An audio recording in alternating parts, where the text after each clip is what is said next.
Assalamualaikum warahmatullahi wabarakatuh. Kami dari kelompok 7 akan menjelaskan materi tentang paradigma dan revolusi sains, sejarah sains yang mengakibatkan munculnya konstruktivisme dan sosiologi pengetahuan dalam filsafat. Baik, yang pertama pengantar tentang paradigma dan revolusi sains. Paradigma sains menjelaskan tentang bagaimana pandangan paradigmatik dalam sains membentuk pemahaman kita tentang dunia dan metode ilmiah. Yang kedua, revolusi sains menjelaskan bagaimana perkembangan revolusi sains mengubah cara kita memahami alam semesta dan hal-hal yang sebelumnya dianggap pasti. Dan yang selanjutnya, konsep konstruktivisme dalam filsafat sains. Pembentukan pengetahuan menjelaskan bagaimana konstruktivisme memandang pengetahuan sebagai hasil dari proses sosial dan interaksi manusia dengan dunia.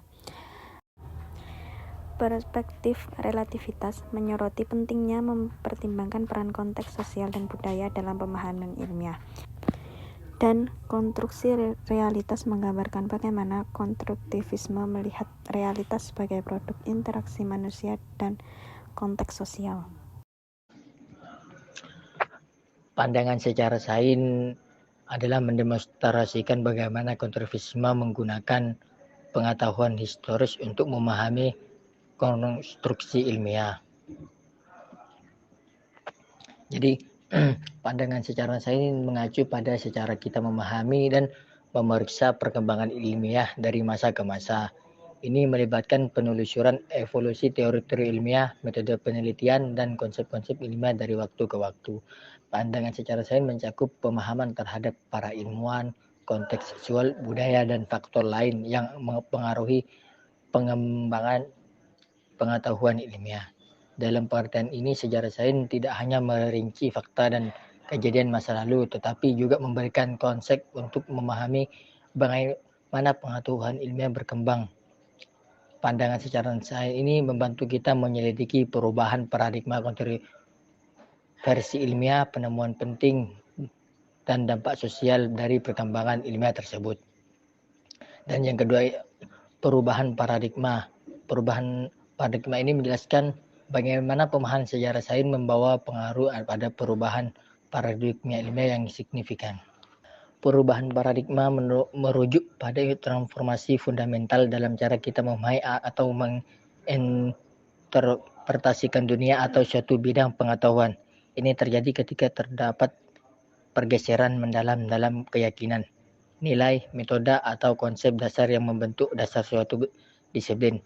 Perubahan paradigma seringkali melibatkan penggantian pemikiran dominan dengan paradigma yang baru dan lebih komprehensif.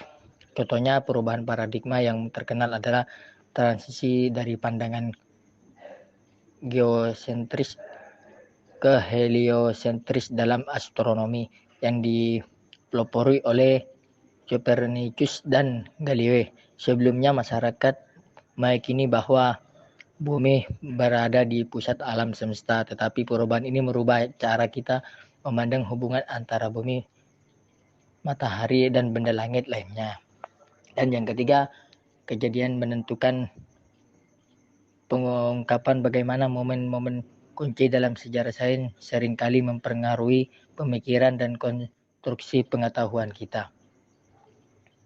Pandangan secara sains mengacu pada cara kita memahami dan memeriksa perkembangan ilmiah dari masa ke masa. Ini melibatkan penelusuran evolusi teori-teori ilmiah, metode penelitian, dan konsep-konsep ilmiah dari waktu ke waktu. Pandangan secara sains mencakup pemahaman terhadap para ilmuwan, konteks sosial, budaya, dan faktor lain yang mempengaruhi pengembangan pengetahuan ilmiah. Dalam pengertian ini, sejarah sains tidak hanya merinci fakta-fakta dan kejadian masa lalu, tetapi juga memberikan konsep untuk memahami bagaimana pengetahuan ilmiah berkembang. Pandangan sejarah sains ini membantu kita menyelidiki perubahan paradigma kontroversi ilmiah, penemuan penting, dan dampak sosial dari perkembangan ilmiah tersebut. Yang pertama, interaksi sosial dalam ilmu. Penjelaskan bagaimana sosiologi pengetahuan mengkaji pengaruh interaksi sosial pada pemahaman ilmiah dan produksi pengetahuan. Jadi, komunikasi ilmiah ini interaksi sosial, kemungkinan para ilmuwan berkomunikasi dan berbagi ide atau temuan dan penemuan mereka. Komunikasi ilmiah ini melibatkan pertemuan, konferensi jurnal ilmiah, dan diskusi ilmiah yang semuanya memfasilitasi pertukaran informasi di antara komunikasi ilmiah. Dan yang kedua, peranan institut sains. Peranan institut sains menyoroti pentingnya analisis sosial terhadap institusi ilmiah dan dampaknya pada produksi pengetahuan.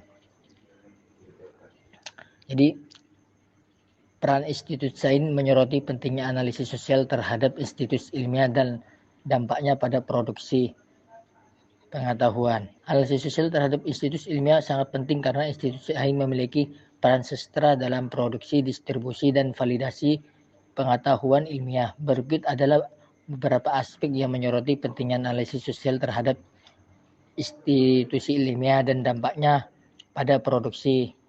Jadi, pengetahuan menentukan fokus penelitian. Institusi sains memainkan peran dalam menentukan fokus penelitian dan alokasi sumber daya. Analisis sosial membantu memahami bagaimana keputusan ini dibuat, termasuk faktor-faktor sosial, politik, dan ekonomi yang mempengaruhi prioritas penelitian, distribusi, dan penelitian. Dan yang ketiga, epistemologi kolaborasi. Kolaborasi ini adalah cara sosiologi pengetahuan mempromosikan kolaborasi dalam memberikan pengetahuan yang lebih komprehensif dan akurat. Hubungan antara sosiologi pengetahuan dan konstruktivisme. Konstruksi sosial. Ini mendiskusikan persamaan konsep konstruktivisme dan sosiologi pengetahuan dalam pemahaman bahwa pengetahuan bersifat sosial dan terbentuk melalui interaksi manusia. B. Etika pengetahuan. Ini menjelaskan bagaimana sosiologi pengetahuan dan konstruktivisme menghadirkan pertanyaan terkait etika dalam membangun pengetahuan.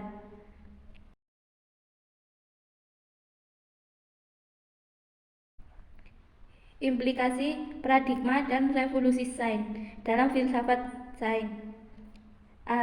Paradigma dan konstruktivisme menjelaskan bagaimana perubahan paradigma dalam sains mempengaruhi perkembangan konstruktivisme dalam filsafat sains. B. Pengetahuan relatif menyoroti faktor-faktor yang menyebabkan pergeseran pandangan dari kebenaran absolut menuju pemahaman pengetahuan yang relatif.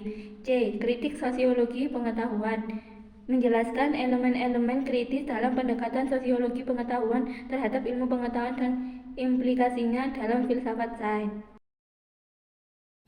Baik, itulah materi yang dijelaskan oleh rekan-rekan saya. Yang terakhir adalah kesimpulan. Yang pertama adalah daya tarik paradigmatik meringkas pentingnya memahami paradigma sains dan peranan mereka dalam konstruktivisme dan sosiologi pengetahuan. Dan yang kedua, evolusi filsafat sains menjelaskan bagaimana pemahaman sejarah sains dan perkembangan konstruktivisme dan sosiologi pengetahuan melahirkan evolusi dalam filsafat sains. Dan yang terakhir, perspektif Kennan mengingatkan pada pentingnya menerapkan pandangan bahwa pengetahuan adalah hasil dari konstruktivisme manusia dan faktor-faktor sosial. Ya, demikian adalah materi-materi yang bisa kami sampaikan dari kelompok 7. Sekian, terima kasih. Wassalamualaikum warahmatullahi wabarakatuh.